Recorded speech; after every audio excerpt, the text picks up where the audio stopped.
Okay, we're going to read Brief History of the Empire, Volume 2 by Stronach Kataj III, Imperial Historian. Volume 1 of this series described in brief the lives of the first 8 emperors of Septim Dynasty, beginning with the glorious Tiber Septim and ending with his great-great-great-great-grandniece, Kintira II. Kintira's murder in Glenpoint, while in captivity, is considered by some to be the end of the pure strain of Septim blood in the imperial family. Certainly it marks the end of something significant. Uriel III not only proclaimed himself Emperor of Tamriel, but also Uriel Septim III, taking the eminent surname as a title. In truth, his surname was Montearco from his father's line. In time, Uriel III was deposed and his crimes reviled, but the tradition of taking the name Septim as a title for the Emperor of Tamriel did not die with him. For 6 years, the War of the Red Diamond, which takes its name from the Septim family's famous badge, tore the empire apart. The combatants were the 3 surviving children of Pelagius II, Potama, Sepphoris and Magnus, and their various offspring. Potama, of course, supported her son Uriel III and had the combined support of all SKYRIM and Northern Morrowind. With the efforts of Sepphoris and Magnus, however, the province of High Rock turned Coat. The provinces of Hammerfell, Somerset Isle, Valenwood, Alcere, and Blackmarsh were divided in their loyalty, but most kings supported Sepphoris and Magnus. In 127, Uriel III was captured at the Battle of Ikidag in Hammerfell. En route to his trial in the imperial city, a mob overtook his prisoner's carriage and burned him alive within it. His captor and uncle continued on to the imperial city, and by common acclaim was proclaimed Sepphoris I, Emperor of Tamriel. Sepphoris' reign was marked by nothing but war. By all accounts, he was a kind and intelligent man, but what Tamriel needed was a great warrior, and he fortunately was that. It took an additional 10 years of constant warfare for him to defeat his sister Potama, the so-called Wolf Queen of Solitude, who died in the siege of her city-state in the year 137. Sepphoris survived his sister by only 3 years. He never had time during the war years to marry, so it was his brother, the 4th child of Pelagius II, who assumed the throne. The Emperor Magnus was already elderly when he took up the imperial diadem, and the business of punishing the traitorous kings of the War of the Red Diamond drained much of his remaining strength. Legend accuses Magnus, son and higher Pelagius III, of patricide, but that seems highly unlikely for no other reason than that Pelagius was king of Solitude following the death of Potama, and seldom visited the imperial city. Pelagius III, sometimes called Pelagius the Mad, was proclaimed emperor in the 145th year of the Third Era. Almost from the start, his eccentricities of behavior were noted at court. He embarrassed dignitaries, offended his vassal kings, and on one occasion marked the end of an imperial grand ball by attempting to hang himself. His long-suffering wife was finally awarded the regency of Tamriel. Pelagius III was sent to a series of healing institutions and asylums until his death in 153, Third Era, at the age of 34. The Empress Regan of Tamriel was proclaimed Empress Kintira I upon the death of her husband. Some who do not mark the end of the Septim bloodline with the death of Kintira II consider the ascendancy of this dark elf woman the true mark of its decline. Her defenders, on the other hand, assert that though Kintira was not descended from Tiber, the son she had with Pelagius was, so the imperial chain did continue. Despite racist assertions to the contrary, Katyera's 46-year reign was one of the most celebrated in Tamriel's history. Uncomfortable in the imperial city, Katyera traveled extensively throughout the empire, such as no emperor ever had since Tiber's day. She repaired much of the damage that previous emperors' broken alliances and bungled diplomacy created. The people of Tamriel came to love their empress far more than the nobility did. Katyera's death in a minor skirmish in Black Marsh is a favorite subject of conspiracy-minded historians. The sage Montalius' discovery, for instance, of a disenfranchised branch of the Septim family and their involvement with the skirmish was a revelation indeed. When Cassander assumed the throne upon the death of his mother, he was already middle-aged, only half-elven.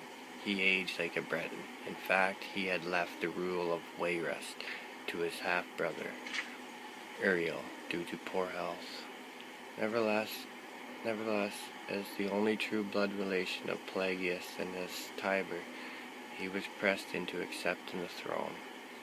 To no one's surprise, the Emperor Cassander's reign did not last long. In 2 years he joined his predecessors in eternal slumber.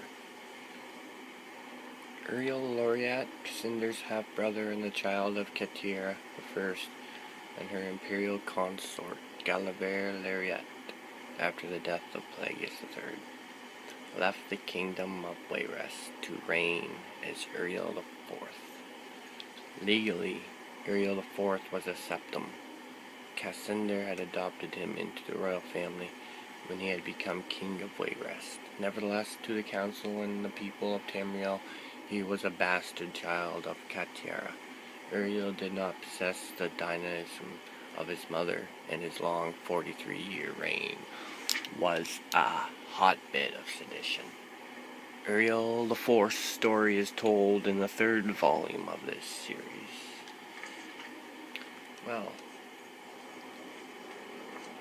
we'll just go throw it in here for now.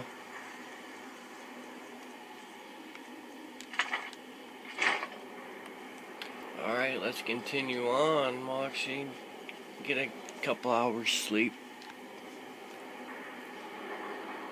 Fully rested. Time to go.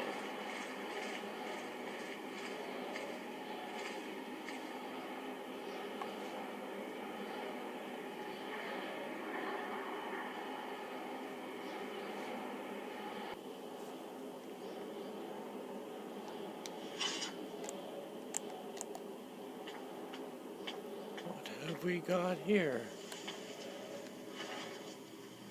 Hunting bone, nice.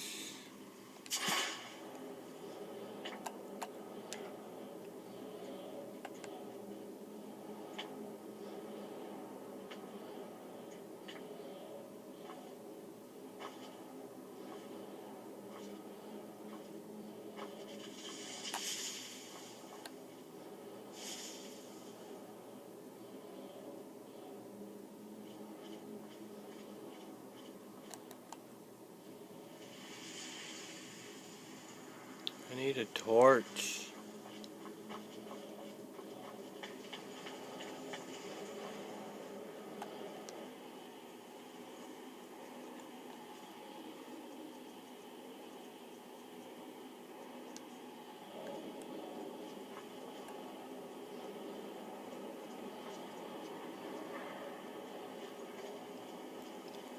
I wonder where you find a freaking torch.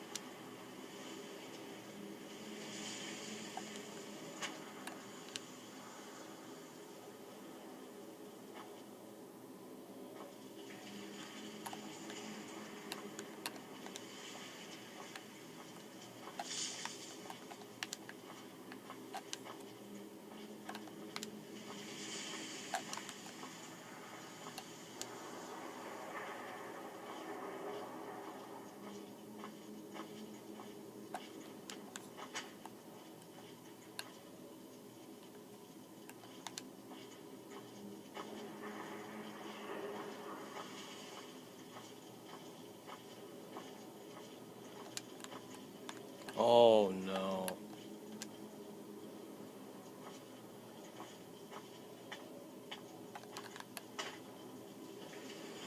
There.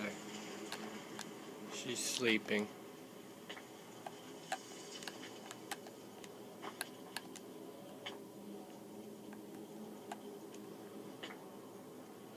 Ooh.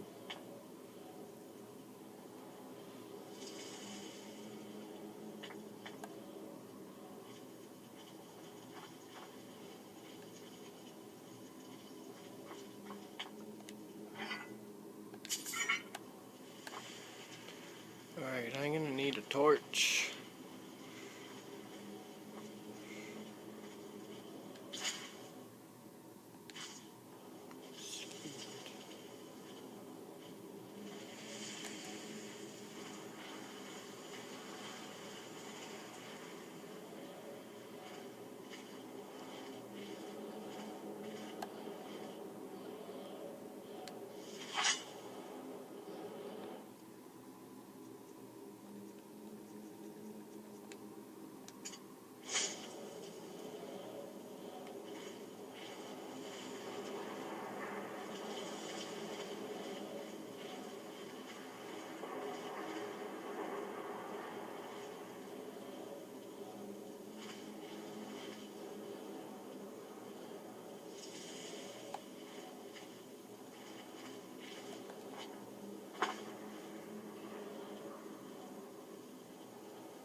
Ouch.